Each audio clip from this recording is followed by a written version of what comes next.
بسم اللہ الرحمن الرحیم۔ السلام علیکم، ہمارے چینل میں خوش آمدید ناظرین۔ آج آپ کے لیے میں انتہائی خوفناک، سنسنی خیز اور دلچسپ کہانی لے کر آئی ہوں، لیکن کہانی شروع کرنے سے پہلے آپ سے گزارش ہے کہ اگر آپ ہمارے چینل پر نئے ہیں تو ہمارے چینل کو ضرور سبسکرائب کیجیے تاکہ آپ کو ہماری ویڈیوز سب سے پہلے ملیں۔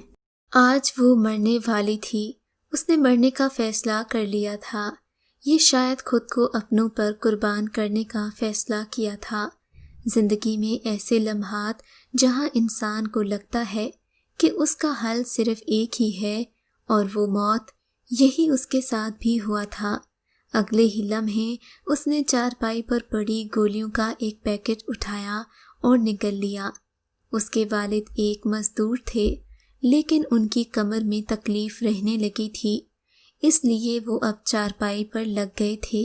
ساری ذمہ داری اس کے بھائی پر آ گئی تھی، مگر جنت کے بھائی کچھ کرتے ہی نہ تھے۔ سارا دن فارغ کام کی تلاش میں رہتے، کیونکہ مزدوری کرنا انہیں پسند نہیں تھا۔ سارا دن کام کی تلاش میں پھرتے۔ وقت گزرنے کے ساتھ ساتھ ایک ایسا لمحہ بھی آن پہنچا کہ اس گھر پر فاقہ کشی کے گہرے بادل چھانے لگے۔ جنت بھی اس سارے معاملے میں پریشان رہنے لگی۔ ایک دم جب وہ بیٹھی تو اس کا بھائی دوڑتا ہوا اس کے پاس آیا۔ اس کے ہاتھ میں مٹھائی کا ڈبہ تھا۔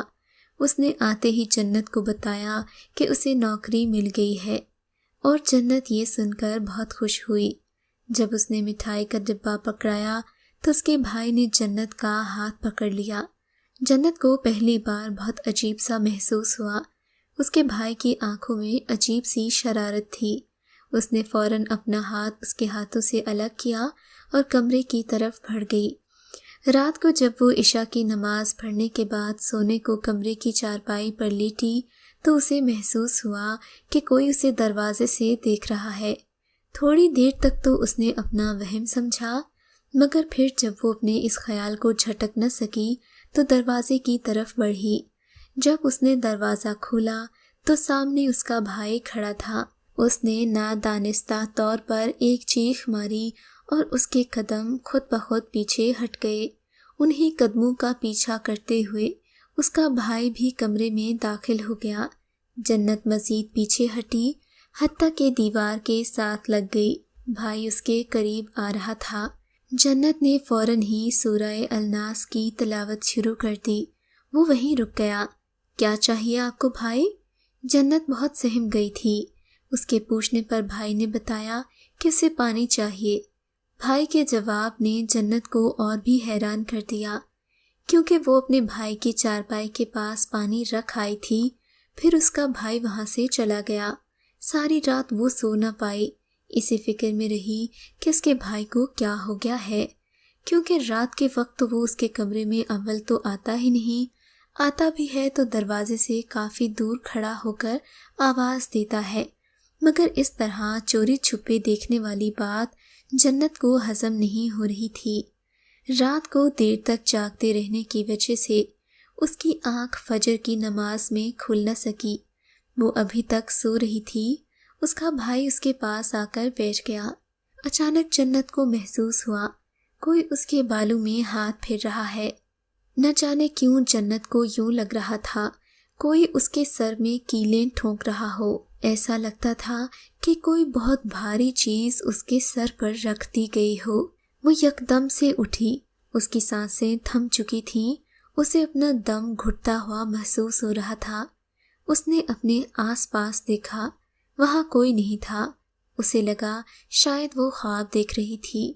وہ اپنی سانسوں کو بحال کرنے کے لیے تیز تیز سانسیں لے رہی تھی۔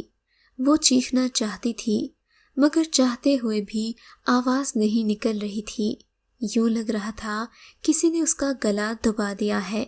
خیال اور احساس ایک ایسی چیز ہے جو انسان پر مسلط ہونے لگے تو نیند کی آغوش میں بھی انسان کے ذہن پر صرف اور صرف وہی چیز طاری رہتی ہے۔ جنت کی سانسیں بحال ہو چکی تھیں۔ ایک دم سے دروازے پر دستک ہوئی اور وہ چونک گئی۔ وہ خود کو ایک ایسے کونے میں چھپا لینا چاہتی تھی کہ اسے کوئی چاہ کر بھی ڈھونڈ نہ سکے۔ اسی اثنا میں باہر سے اس کے والد نے دستک دی۔ وہ سمجھ گئی کہ دروازے پر اس کے والد ہیں۔ اس بات نے اسے کافی مطمئن کیا، سو اس نے جا کر بے دہانی سے دروازہ کھول دیا۔ اس کے والد نے اس کی یہ حالت دیکھی تو پوچھا، بیٹا تم اتنی پریشان کیوں ہو؟ یوں لگتا ہے کہ تم نے برا خواب دیکھا ہو۔ مگر جنت نے انہیں یہ کہہ کر ٹال دیا کہ اس کی طبیعت خراب تھی اور اس کا دل کر رہا تھا کہ وہ اپنے باپ سے لپٹ کر اتنا روئے کہ اس کی روح قبض کر لی جائے، مگر پھر کہتے کہتے رک گئی۔ اپنے باپ کو وہ بلا وجہ پریشان نہیں کرنا چاہتی تھی۔ اس کے والد نے اسے بتایا کہ اس کے بھائی نے اسے پیسے دیے ہیں اور وہ دوا لینے ہسپتال جا رہے ہیں۔ گھر میں جنت کا بھائی رہ گیا تھا۔ ابو نے اسے ہدایت کی کہ بھائی کو ناشتہ بنا کر دے دو۔ اس بات نے بھی جنت کو انتہائی پریشان کیا۔ ابھی بھائی کو نوکری پر لگے 1 ماہ بھی نہیں ہوا تھا، تو پھر بھائی کے پاس اتنے پیسے کہاں سے آ گئے؟ وہ یہی سوچنے لگی۔ خیر وہ لڑکھڑاتی ہوئی کچن کی طرف گئی تاکہ اپنے والد کو ناشتہ بنا دے، مگر جیسے ہی وہ کچن میں داخل ہوئی، جنت کو لگا جیسے اس کا بھائی باہیں پھیلائے اس کے سامنے کھڑا ہے۔ وہ اس کے قریب گئی تو اس نے ایک زوردار چیخ ماری اور دھڑام سے نیچے گر گئی۔ نیچے گرتے ہی وہ بے ہوش ہو گئی۔ اس کے والد بھاگے ہوئے آئے۔ اس نے جیسے تیسے کر کے جنت کو چارپائی پر لٹایا اور اس کی آنکھوں پر تازہ پانی کے چھینٹے مارے تاکہ وہ ہوش میں آ جائے۔ ساتھ ہی اس نے اپنے بیٹے کو بھی بلا لیا۔ اس کا بھائی جب گھر آیا، اس نے اپنے بھائی کی طرف دیکھا تک نہیں۔ جنت کے والد کے اصرار پر جنت اپنے بھائی کے ساتھ ہسپتال جانے کے لیے راضی ہو گئی، مگر وہ بہت خوفزدہ تھی۔ ہسپتال تو وہ جانا ہی نہیں چاہتی تھی اور اپنے بھائی کے ساتھ تو 1 منٹ نہیں گزارنا چاہتی تھی، مگر والد کی وجہ سے وہ بے بس ہو گئی۔ ویسے بھی اس کے پاس کوئی وجہ نہ تھی کہ وہ بھائی کے ساتھ جانے کے لیے منع کر سکتی۔ وہ بائک پر پیچھے کی طرف ہو کر بیٹھ گئی اور اپنے بھائی کو پکڑنے کی بجائے بائک کی سیٹ کو زور سے پکڑ لیا۔ اسے لگ رہا تھا جیسے بائک بہت تیزی سے ہواؤں میں اڑی جا رہی ہے اور وہ بادلوں میں کہیں گم ہو جائے گی۔ موٹر سائیکل کو اتنی تیزی سے دوڑتے ہوئے اس نے پہلے کبھی دیکھا ہی نہیں تھا۔ وہ کسی گھنے جنگل میں دھستی چلی جا رہی تھی۔ کوئی اس کی مدد کو نہیں آ رہا تھا۔ اسے لگا اگر تھوڑی دیر اور یہ سلسلہ جاری رہا تو وہ بنا موت کے ہی مر جائے گی۔ اس نے بائک سے چھلانگ لگانے کا فیصلہ کیا، پھر اس نے اپنے ہاتھ چھوڑ دیے۔ وہ اچھلی کہ بائک سے کود جائے، مگر ایسا کرنے سے قاصر تھی۔ اسے لگا جیسے کسی نے اسے بائک سے باندھ دیا ہو یا وہ اسی بائک کا حصہ ہو۔ اس نے بائک پر بیٹھے بیٹھے نظر دوڑائی تو آس پاس کوئی نئی دنیا دکھائی دینے لگی۔ اسے کچھ سمجھ نہ آ رہا تھا کہ وہ کیا کرے۔ پھر اس نے اپنے حواسوں پر قابو پایا۔ جو صورت اسے یاد تھی اس نے پڑھنا شروع کر دی۔ جیسے ہی وہ آیت الکرسی 3 مرتبہ پڑھ چکی تو آہستہ آہستہ اسے سب کچھ نارمل محسوس ہونے لگا۔ بائک کی رفتار بھی کم ہو گئی۔ اس نے بولنے کی کوشش کی تو اس کی آواز نہیں نکل رہی تھی۔ ہمت کر کے اس نے زوردار آواز میں بھائی کو بائک روکنے کا کہا، مگر بائک رکی نہیں۔ اس نے بھائی سے کہا وہ ٹھیک ہو گئی ہے، اس لیے گھر کی طرف چلو، مگر اس نے جیسے سنی انسنی کر دی۔ پھر اس نے دوبارہ آیت الکرسی پڑھی اور گرجدار آواز میں کہا، میں نے کہا گھر واپس چلو۔ اس نے بغیر کوئی جواب دیے بائک گھر کی طرف موڑ دی۔ جب وہ گھر آئی تو قدرے مطمئن تھی۔ اسے اپنی پریشانی کا حل مل چکا تھا۔ وہ حل کلام الہی میں تھا، مگر اب وہ اس سارے معاملے کی گہرائی تک جانا چاہتی تھی۔ وہ جانتی تھی یہ کوئی شیطانی چرخہ ہے اور اس کا حل بھی بہتر طریقے سے جانتی تھی۔ آتے ہی اس نے دیر تک قرآن پاک کی تلاوت کی۔ کافی دن گزر گئے، اب اسے اپنے بھائی کا خیال تک نہیں آتا تھا۔ ایک دن جب وہ شیشے کے سامنے کھڑی اپنی بال سنوار رہی تھی، اس کے بالوں میں ایک گلاب کا پھول آ گرا۔ بال سنوارتے ہوئے جب وہ کنگھی کرنے لگی تو پھول نیچے گر گیا۔ پورے کمرے میں خوشبو آنا شروع ہو گئی۔ اس دفعہ تو اس کے اوزان خطا ہوئے اور نہ ہی اسے عجیب لگا۔ اس نے ہمت بنائے رکھی، اس سے مخاطب ہوئی اور پوچھا، کون ہو تم اور کیا چاہتے ہو مجھ سے؟ کیوں میرے پیچھے پڑے ہو؟ اس کا جواب تو اسے کوئی نہیں ملا، مگر کمرے میں خوشبو اور تیز ہو گئی۔ تم کون ہو جس کے لیے یہ سب کر رہے ہو؟ اس کی قسم، میرے سامنے آ کر بات کرو۔ جنت نے تھوک نگلتے ہوئے کہا۔ اس کا یہ کہنا تھا کہ دیوار پر اسے ایک جسم کا سایہ نمودار ہونا شروع ہوا۔ اس نے اسے بات کرنا شروع کی۔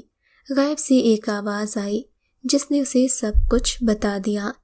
یہ ان دنوں کی بات ہے جب جنت اپنے ایک بڑے بھائی اور والد کے ساتھ کہیں جا رہی تھی۔ ان کا گزر ایک درخت کے نیچے سے ہوا۔ بہت سے لوگوں کا کہنا تھا اس درخت پر جنات کا پہرا ہے۔ درخت سے تھوڑے فاصلے پر قبرستان تھا۔ جنوں کا سردار بھی وہیں رہا کرتا تھا۔ جب جنت کا وہاں سے گزر ہوا، اس وقت جنات کا سردار وہیں موجود تھا۔ جنات کا سردار اسے دیکھتا ہی رہ گیا۔ شاید جنت اسے پسند آ گئی تھی۔ وہ جنت کو قابو کرنا چاہتا تھا، مگر جنت ایک پرہیزگار لڑکی تھی۔ جن نے پوری کوشش کی کہ وہ اس پر قبضہ کر سکے، مگر وہ ایسا نہ کر سکا۔ پھر وہ سایہ بن کر جنت کے ساتھ رہنے لگا۔ اس نے بہت کوشش کی کہ اسے قابو کر لے، مگر ایسا کبھی نہ ہوا۔ جنت کے والد کی کمر میں بھی اسے جن نے تکالیف کر دی تھیں۔ پھر اس نے جنت کے بھائی کے وجود پر قبضہ کر لیا، اور وہ بہت دفعے جب اس کے سامنے آتا تو اس کے بھائی کی شکل میں ہی اس کے سامنے آتا۔ جنت سہم گئی تھی۔ وہ شیشے کے سامنے کھڑی لرز رہی تھی۔ اس کے رونگٹے کھڑے ہو گئے تھے۔ اس نے جلدی سے کلام پاک پڑھنا شروع کیا، لیکن اسے غائب سے پھر آواز آئی۔ اگر وہ اسے بھگانے کی نیت سے کوئی بھی کلام پڑھے گی تو وہ اس کے بھائی کی گردن توڑ دے گا، اور اگر وہ اس کے قریب نہ آئی تو خود سے اس کے والد کے ساتھ بھی برا کرے گا۔ اب اپنے گھر والوں کی جان جنت کے ہاتھ میں تھی، یا تو وہ انہیں بچاتی یا خود کو۔ وہ جو کچھ بھی پڑھ رہی تھی ایک دم سے رک گئی اور دیوار کے ساتھ رینگ گئی۔ اپنے سر کو گھٹنوں میں رکھ کر رونے لگی۔ اگلے دن وہ اس کے لیے گجرے لایا تھا۔ جنت صحن میں بیٹھی تھی۔ وہ اس کے سامنے چارپائی پر اس کے پاس بیٹھ گیا۔ اس کا بازو پکڑ لیا تاکہ اسے گجرے پہنا سکے۔ جنت نے جب بازو چھڑانے کی کوشش کی تو اس نے اسے وہی بات یاد دلائی کہ اگر وہ اس کے قریب نہیں آئے گی تو وہ ان دونوں کو مار دے گا۔ جنت نے ساری مزاحمت اسی وقت ختم کر دی۔ پھر وہ رات دیر تک جنت کے پاس بیٹھا رہتا۔ جنت خود تو اس کے پاس نہ جاتی، لیکن جب وہ پاس آتا تو اسے بھگانے کے لیے کوئی ہیلا بھی نہ کرتی۔ وہ بلا جھجک اس کے قریب رہنے لگا۔ وہ گھر کے کسی کونے میں سائے کی طرح اس کے ساتھ ساتھ ہوتا، البتہ اندھیرے میں وہ غائب ہو جاتا تھا، مگر پھر بھی وہ اس کی پہنچ میں تھی۔ شام کے وقت جب وہ جا رہی تھی، اس کا پاؤں کسی چیز سے ٹکرا گیا۔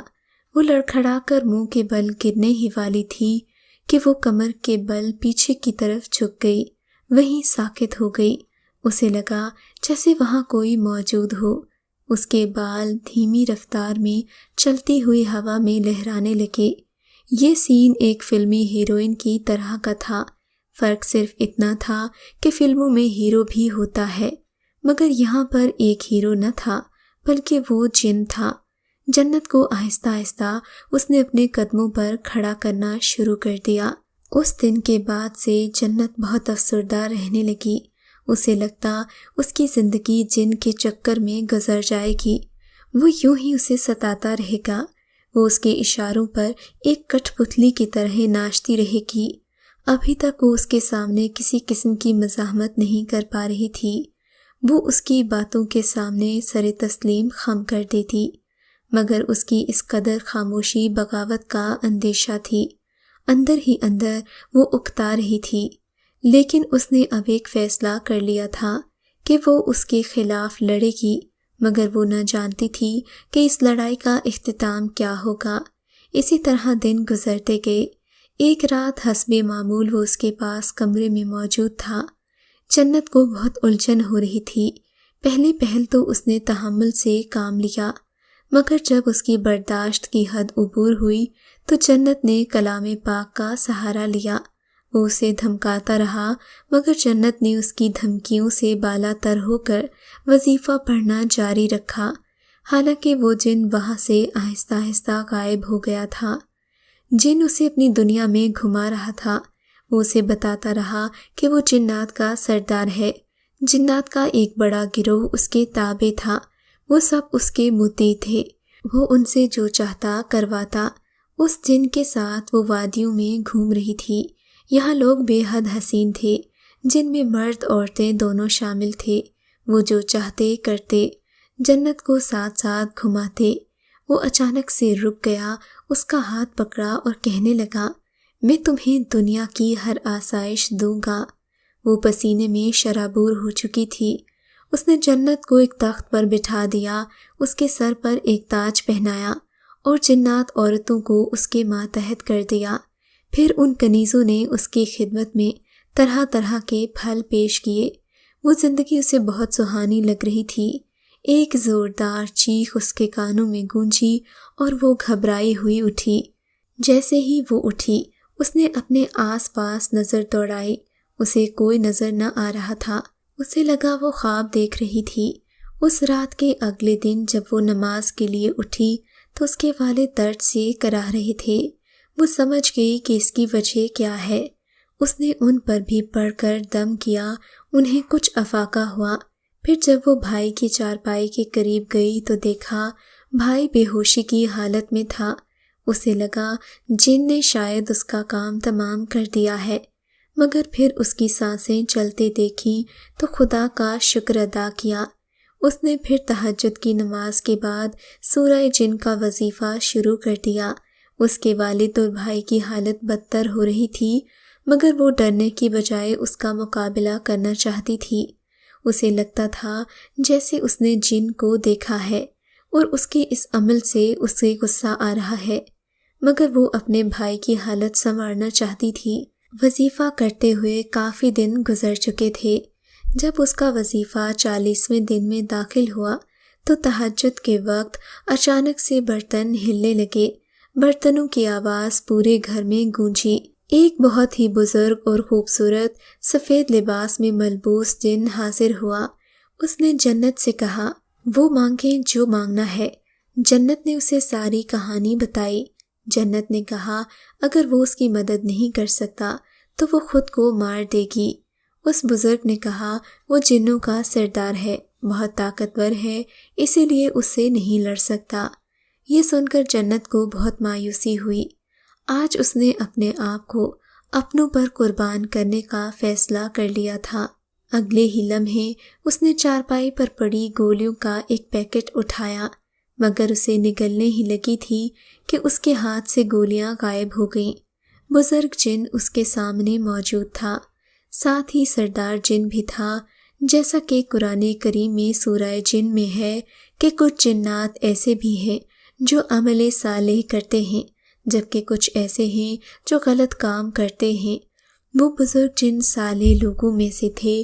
انہوں نے اسے سمجھایا تھا کہ عشق محبت میں قربانی دینے کا نام ہے، اور جس سے محبت کی جائے اس سے خوشنودی حاصل کی جاتی ہے، نہ کہ انہیں تنگ کیا جاتا ہے۔ بزرگ کے یہ شیریں الفاظ سن کر وہ جن بھی راہ راست پر آ گیا۔ اس نے جنت سے اپنے رویے کی معافی مانگی۔ جنت نے اسے معاف کر دیا۔ پھر سردار جن نے اس کے بھائی اور باپ سے اپنے پہرے ختم کیے، اور 3 بہن بھائی اور والد ایک دوسرے سے لپٹ کر خوب روئے۔ جن جاتے ہوئے جنت کے پاس کافی ساری دولت چھوڑ گیا، جس کے ذریعے انہوں نے اپنا کاروبار شروع کیا، اور چند ہی ماہ میں جنت کی شادی ہو گئی۔ اس کی رخصتی ہو رہی تھی تو جنت کو وہ جن دوبارہ نظر آیا جو مسکرا رہا تھا۔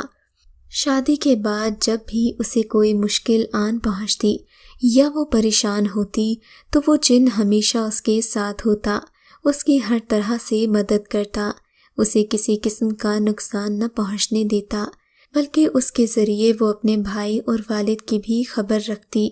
جنت اپنے شوہر کے ساتھ ہوتی تو اس سے دور ہو جایا کرتی۔ وہ ہمیشہ اس سے سوال کرتی کہ وہ اسے کیوں پسند آئی، مگر اس کا کوئی جواب نہ ملتا، بلکہ جنت کی بات سن کر اس کا شوہر مسکرا دیتا اور اس مسکراہٹ میں عجیب سی پراسراریت ہوتی۔ اگر آپ کو یہ کہانی اچھی لگی ہے تو اس ویڈیو کو لائک کیجیے اور اس طرح کی مزید ویڈیوز دیکھنے کے لیے ہمارے چینل کو سبسکرائب کیجیے۔